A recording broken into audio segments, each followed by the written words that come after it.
Assalamualaikum warahmatullahi wabarakatuh. Berjumpa kembali di video pembelajaran Matematika Wajib kelas 12. Di video kali ini, kita masih akan melanjutkan materi kita di bab dimensi 3. Setelah kalian kemarin sudah mempelajari tentang kedudukan objek geometri, yaitu titik, garis, dan bidang.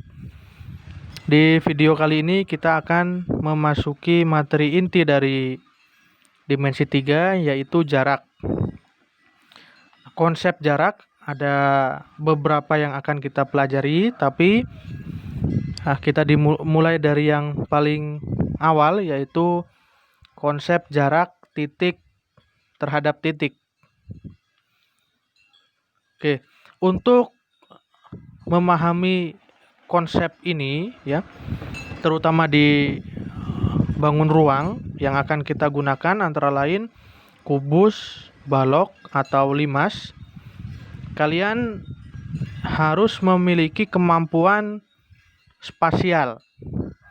Ya, apa itu kemampuan spasial? Kemampuan spasial adalah cara memandang di dalam bentuk 3 dimensi. Ya, walaupun objek yang kita gambar itu ada di 2 dimensi, ya. Nah, itu adalah suatu kemampuan spasial yang harus kalian miliki. Kemudian nanti di dalam mengerjakan soal, kalian juga dituntut harus mempunyai feeling yang tepat untuk menentukan garis bantu atau bidang bantu, ya. Makanya ini harus perlu banyak latihan soal supaya feeling atau intuisi kalian terasah, ya. Oke, langsung saja. Untuk yang pertama, jarak titik terhadap titik. Oke, misalkan kita punya 2 titik seperti ini ya. Kita namakan titiknya misalkan A dan titik B. Jarak titik A dan titik B yaitu dengan menghubungkan kedua titik tersebut. Nah, ya. Diperoleh sebuah segmen atau sebuah ruas garis AB. Nah, jarak titik A ke titik B itu tidak lain adalah panjang garis AB. Ya. Jadi panjang garis AB. Biasanya kita notasikan dengan seperti ini bisa, atau seperti ini. Ya. Jadi jarak titik A ke titik B adalah AB atau panjang ruas garis AB. Nah, bagaimana kita menentukan panjang garis AB jika dalam ruang atau jika dalam bangun kubus, balok, atau limas? Kita perlu garis bantu, ya. Misalkan saja kita buat sebuah garis bantu di sini. Misalkan kita tarik sini.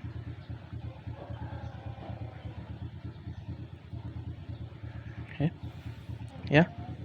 Kemudian kita namakan di sini titik C. Ini terbentuk, misalkan kita bentuk atau kita konstruk sebuah segitiga siku-siku. Oke. Ya, seperti ini. Maka jika kita ingin menentukan panjang AB atau jarak titik A ke titik B, di sini tentu saja kita menggunakan dalil Pitagoras. Ya, jadi materi prasyarat untuk menentukan jarak, nanti kalian harus paham tentu saja dalil Pitagoras, kemudian semua dalil di dalam segitiga. Misalkan ada luas segitiga, garis tinggi, garis berat, dan seterusnya. Itu juga materi prasyarat yang penting, ya. Maka menggunakan dalil Pitagoras, kita dapat menentukan bahwa AB kuadrat sama dengan AC kuadrat ditambah ya BC kuadrat. Nah, ini adalah dalil Pitagoras, maka akan ditemukanlah AB kuadrat. Nanti kalian akan menentukan hasil dari AB. Atau bisa juga misalkan ya, kita punya sebuah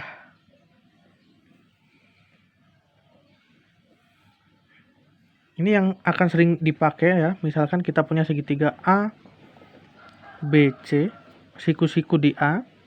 Kemudian kita tarik garis A ke sisi BC tegak lurus. Seperti ini juga siku-siku, misalkan titik D. Nah, pada segitiga yang seperti ini juga berlaku sebuah persamaan luas, ya. Dimana kalau kita lihat dari sudut pandang AB sebagai alas dan AC sebagai tinggi, bisa juga kita lihat dari sudut pandang BC sebagai alas dan AD sebagai tinggi. Maka persamaan luas dari bentuk segitiga yang seperti ini adalah AC dikali AB sama dengan AD dikali BC, ya. Ini asalnya adalah dari luas segitiga. Nah, bentuk yang seperti ini akan banyak kita jumpai nanti. Oke, kita langsung saja ke contoh soal.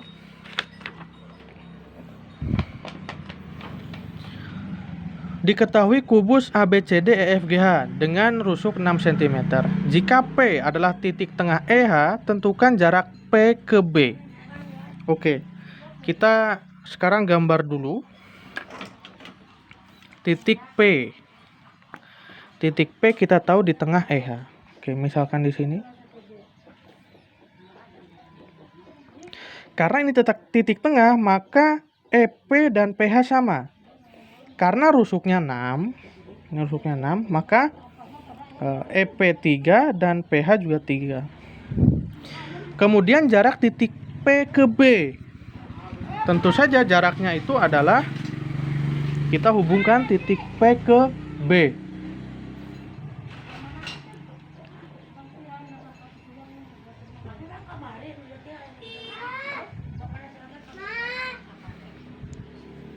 Oke, setelah kita hubungkan, nah bagaimana kita mencari jarak PB atau panjang ruas garis PB? Kita harus mencari tentu saja garis bantu tadi. Nah, garis bantunya kalian bisa silahkan melewati garis mana saja di dalam kubus ini, tapi yang memudahkan. Ya, yang memudahkan. Mana kira-kira yang memudahkan? Mana garis yang memudahkan? Kita pilih di sini. Yaitu kita pilih garis di sini, saya pilih garis EB ya. Kita hubungkan E ke B. Lalu di sini kita tebalkan garis EP.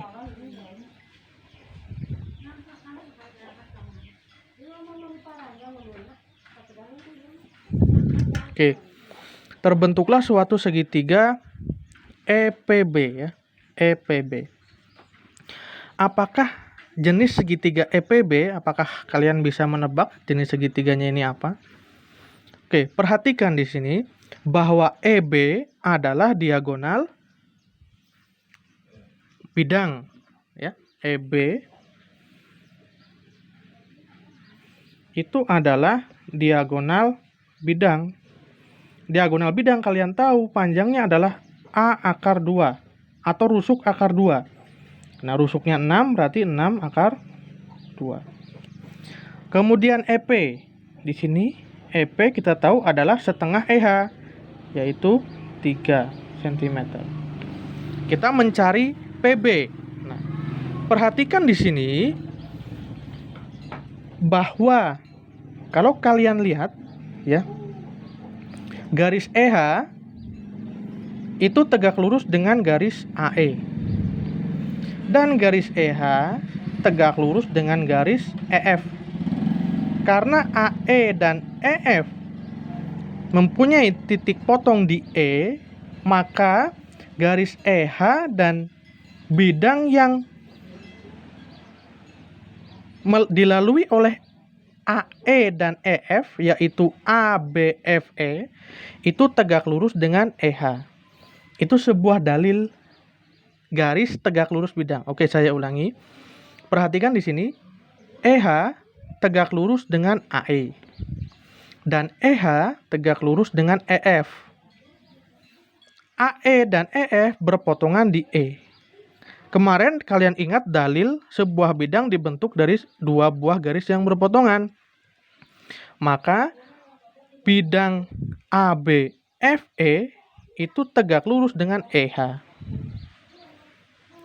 Mengakibatkan garis EH tegak lurus dengan semua garis di ABFE.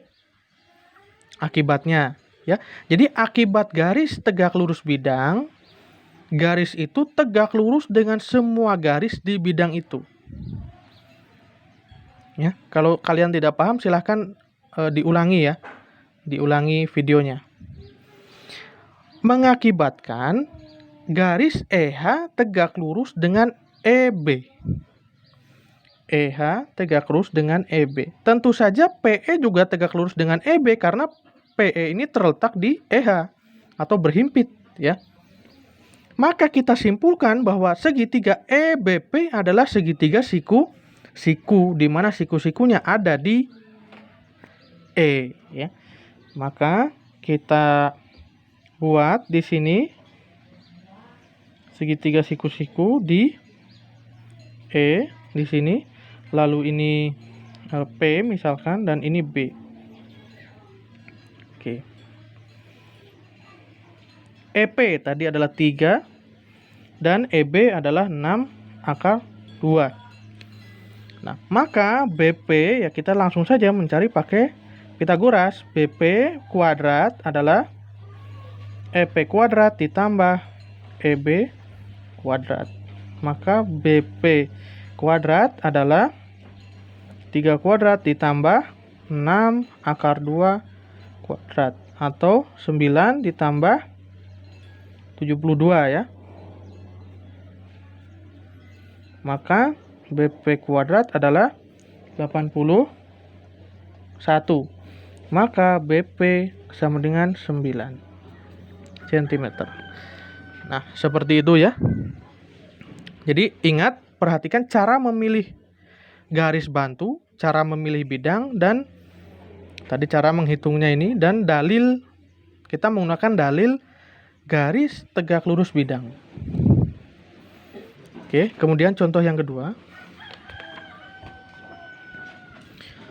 Diketahui 5T KLMN, panjang rusuk alas 6 cm, tinggi 3 cm, jarak T ke titik L.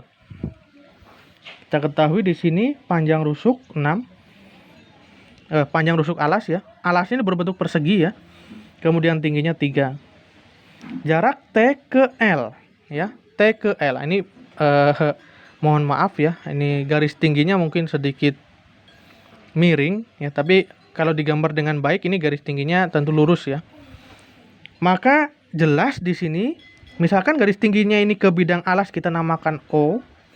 Maka untuk mencari titik T ke L atau panjang garis TL kita menggunakan bantuan segitiga TOL ya. Segitiga TOL jelas siku-sikunya di O. Oke ya. Berarti kita diketahui dulu di sini ada TO sama dengan 3 cm. Kemudian OL ya. OL ini adalah setengah LN karena ini diagonal bidang. Ya. Berapa panjang LN? Panjang LN adalah A akar 2 karena diagonal bidang, maka 6 akar 2. Kemudian OL itu adalah setengah LN. Nah, berarti 3 akar 2. Maka kita gambarkan di sini segitiga TOL, siku-siku di O. OL itu adalah 3 akar 2, TO adalah 3. Maka TL langsung saja menggunakan Pitagoras. OL kuadrat ditambah OT kuadrat. Berarti 3 akar 2 kuadrat ditambah 3 kuadrat. Berarti 18 ya ditambah 9 27. Maka TL adalah 3/3 cm. Oke, itu beberapa contoh soal tentang penerapan titik terhadap titik. Silahkan kalian pelajari ya. Kalau belum paham kalian ulang kembali soalnya. Dan silahkan nanti kerjakan soal latihan yang ada di dalam Kuiper yang Pak Guru berikan. Terima kasih. Sekian, semoga bermanfaat. Assalamualaikum warahmatullahi wabarakatuh.